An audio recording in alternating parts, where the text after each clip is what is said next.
reliability. On today's podcast, let's talk about reliability. Now, for me, reliability is almost like the purpose in life, and my whole life and business experience revolves around reliability. Now, I know it's a bit of a tricky word, and when we introduced it first, it was a bit of a tongue twister for everyone, so we thought about alternative versions, but we concluded that there aren't any, and reliability is reliability. You can't find another word for it. So we decided to stick with the original word. Now, if we are to talk about reliability, let's make a deep dive into what reliability actually is. So in my opinion, and this is just my personal view, reliability is an act of combining two things together. One is time and the other one is quality. And only when those two overlap, that is when you achieve reliability. So let's put it into practice. If you make something, so in our case steel, and you make it on time, but it doesn't fit, then you are not reliable. On the other hand, if you make something, or a steel structure that fits, but you're late by a week, 2 or 3, then that is unreliable as well.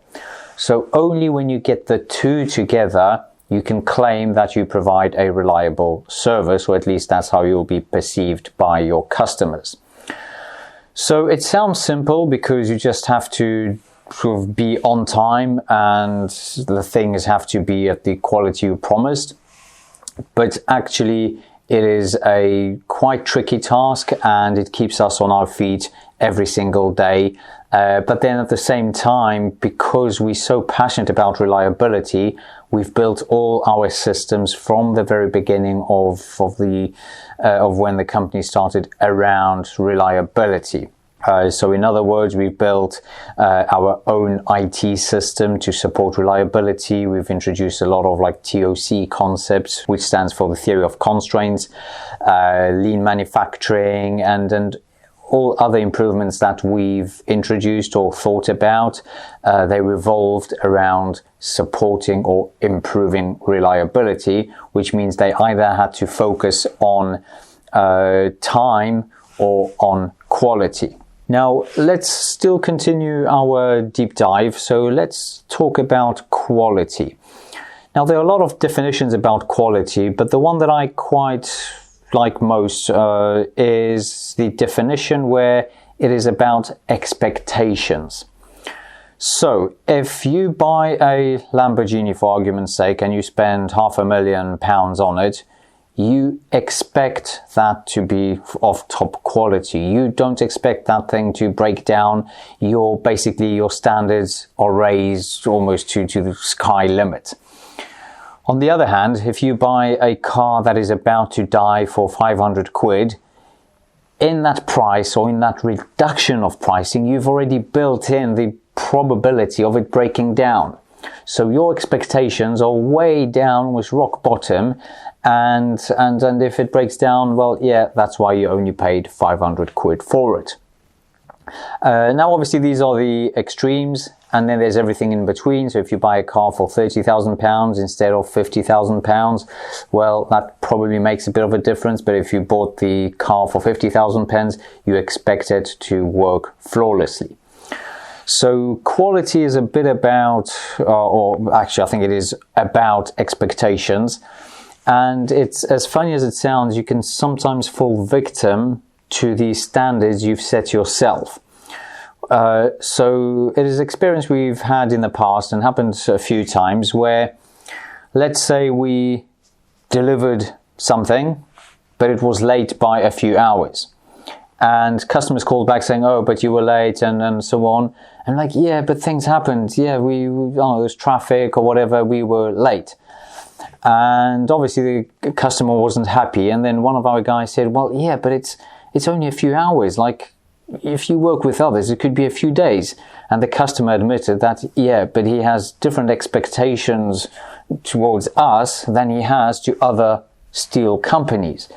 So that was very, very unfair because our reliability. Our whole package was still very, very high quality and on time, almost on time, yet we are being measured in a different way than the rest. So that is sort of the downside of actually providing a reliable service. And I guess you could probably find multiple examples of the same thing. If you go to a restaurant that is known for serving the food slow, so you have to wait like 40 minutes for it, yeah, you just have to wait for it. And your expectations have sort of warned you that you have to wait. Whereas if you go to McDonald's and you're told you have to wait 40 minutes, you'll be all over them saying, well, how is that? You should be giving my food in 4 or 5 minutes. 40 minutes is unacceptable. I want to speak to the manager and so on. So it's all about managing expectations. The same is with clothing. If you buy cheap clothing and it sort of, wears out much sooner than you would wanted it, but you only spent a few quid on it, then you're definitely more forgiving than when you buy something from Gucci or other companies and it also wears down much quicker than you expected. So yeah, that's the quality side of things. When it comes to the time, we touched upon it when discussing quality, but when it comes to time, I guess it's the same thing. If you have a meeting at 2 p.m. and you run late, let's say you're 8 minutes late, then the other person might get frustrated or annoyed that you are running late by 8 minutes. But if you call that person 5 minutes to 8 saying, oh, I'm running late and I'll be probably 2:15, then you've moved their expectations to 2:15. They might be slightly annoyed, but not as much as when you don't inform them or don't give them the heads up. And when you, this time round, turn up at 8 past, they will be positively surprised because they were expecting you 2:15. So whether we like it or not, it all probably falls back on our psychology. We're all human beings, so there's a lot of emotions involved. But that's the way it works with time, where again it's all about expectations.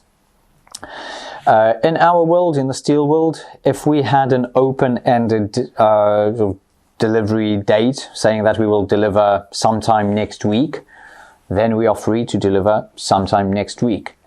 And if we deliver Wednesday-ish, we will be probably perceived as a wow thing. And if we late and deliver the Monday after that week, then that will be perceived as something bad or letting the customer down. On the other hand, though, with our system, we are able to almost promise a 2-hour delivery slot.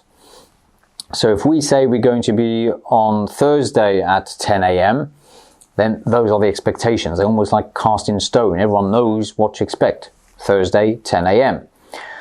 And as funny as it sounds, if we turn up early, let's say on Wednesday, sometimes that is inconvenient to the customer because they thought they're getting the steel on Thursday, therefore they have not prepared the site, or they don't have enough humans on site to offload the steel work.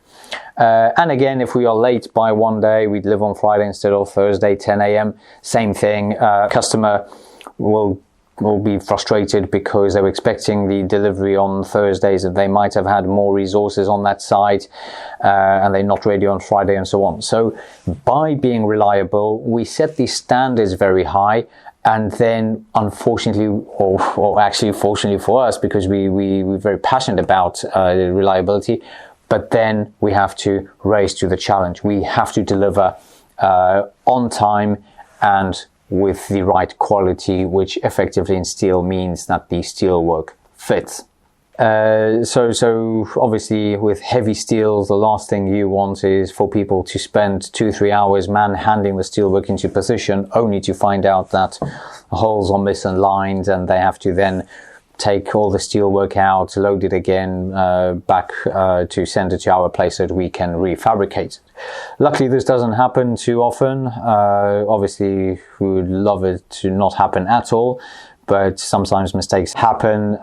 Sometimes it's not even humans. It could be a CNC machine that for some reason has uncalibrated itself and just placed the holes in the wrong place. So yeah, like you can see, reliability, even though it is a single word, you can break it down and you can sort of delve deeper into each sort of section of reliability. But what I do recommend to every business owner and all the businesses is to really focus around reliability. Quite often I speak to young entrepreneurs who start a business, and they very early on complain that business is slow and they somehow can't get customers, and even the ones that they manage to persuade, they walk away. And in the past, I had this habit of helping them out more because I thought that if I place an order with them, then it will help them build their business. And I very quickly realized what the issue was. The issue was obviously unreliable service. So if someone promised me they're going to get back to me with a design or with an idea or a piece of IT software, whatever it was, within 3 days, and I got it in 3 weeks' time, then obviously I got frustrated and sometimes we've fallen out. But then immediately understand why they can't succeed in business. It's because they don't treat reliability seriously enough. And in my opinion, that should be the most important thing any business should focus on. And again, when you think about all the large brands, the large companies that have made it, when you think about their offering, whether it's a service or a product, it is always reliable. It's something that you can count on. You can always trust that company. And the other reason why I think reliability is so important is because if we imagine a massive muddy puddle and you're trying to walk across it in new shoes, then companies that are reliable are like stepping stones in that puddle. They provide this reassurance, this stability in life.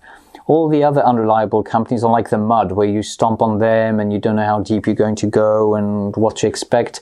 Whereas the reliable companies are like lighthouses. You can stand on them firmly and you can sort of make your way through life in a stable and predictable way.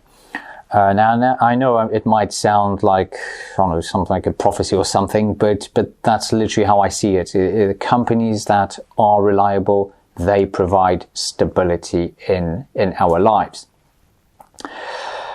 So yeah, as you can see, reliability is a crucial part of how we operate and how I see the world. And I really encourage you to also focus on introducing reliability into whatever you do. That's it for today. Thank you very much. Please remember to sign up so that you don't miss out any of our future podcasts, and see you soon.